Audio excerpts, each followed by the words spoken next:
Pernahkah kamu melakukan suatu hal terinspirasi dari novel atau buku inspiratif? Ada banyak pelajaran yang seharusnya berguna dari novel atau buku tersebut, tapi tidak dengan seorang pria asal Kanada bernama Blake Label. Dia sungguh terinspirasi dengan novel karyanya sendiri. Sebelum kita masuk ke cerita yang mencengangkan ini, jangan lupa subscribe channel ini jika kalian suka channel ini agar kita bisa bahas kasus yang lain.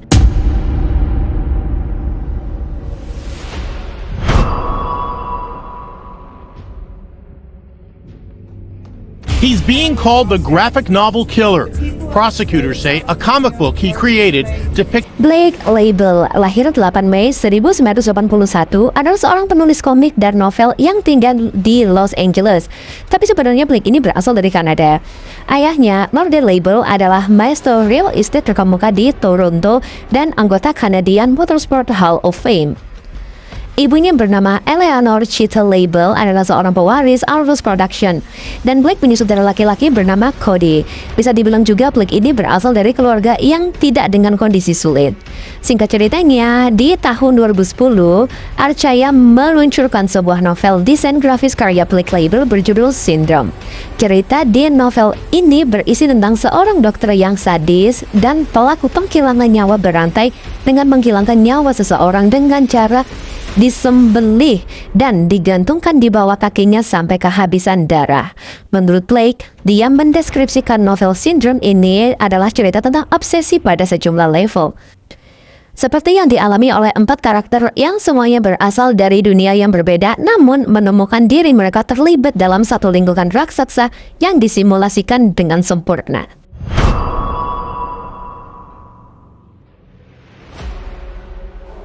Iana Kasian lahir di Kiev tanggal 27 Januari 1986, di mana dia belajar hukum dan bekerja sebagai jaksa di kantor pajak Ukraina. Singkat cerita, Iana pindah ke California pada tahun 2014 karena suatu hal. Lalu di California, Iana kerja sebagai model karena memang Iana ini cantik dan proporsional. Akhirnya Iana bertemu dengan Blake pada saat dia bercerai dengan mantannya yaitu Amanda Brown pada tahun 2015. Dan singkat ceritanya, setelah beberapa lama menjalin hubungan, Blake dan Iana bertunangan pada 3 Mei 2016 dan dikaruniai seorang putri bernama Diana.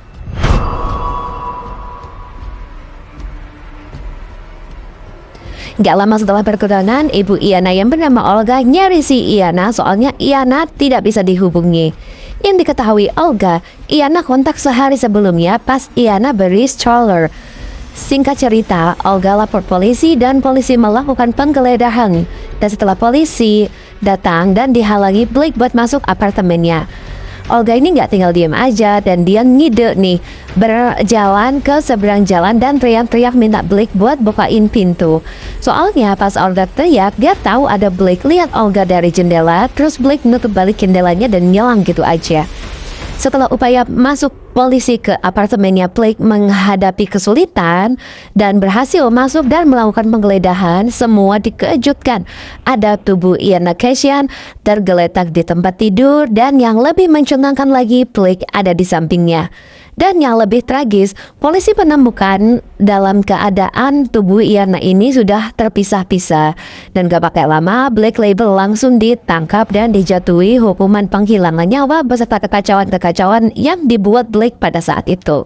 7-year-old Blake Label's graphic novel features a beautiful young woman who falls victim to a serial killer. This illustration from the novel shows the murder victim on a blood-soaked mattress. And this police photo from the real-life crime scene also shows a bloody mattress. Dan dari proses persidangan dan penyelidikan, semua hal yang dilakukan oleh Blake Label itu mirip banget dengan buku yang dia tulis sendiri. Dengan kata lain, Blake Label ini terinspirasi oleh buku karangan sendiri. Dan pas proses persidangan pun itu tidak berjalan dengan baik karena Blake Label masih kekeh ngaku kalau dia itu tidak bersalah. Tapi setelah ditimbang-timbang oleh hakim dan para juri, Blake Label tetap dijatuhi oleh hukuman seumur hidup. Jadi bagaimana pendapat kalian? Apakah hukuman yang diterima oleh Blake Label ini sebanding dengan penghilangan nyawa yang notabene terinspirasi oleh buku karangannya sendiri dengan cara yang sesadis itu? Aku gak sabar pengen baca komen kalian. Silahkan komen kalau kalian punya pendapat tersendiri. Dan kalau kalian suka video ini silahkan like. Dan kalau kalian suka dengan channel ini silahkan subscribe. Aku tunggu di video selanjutnya. Bye.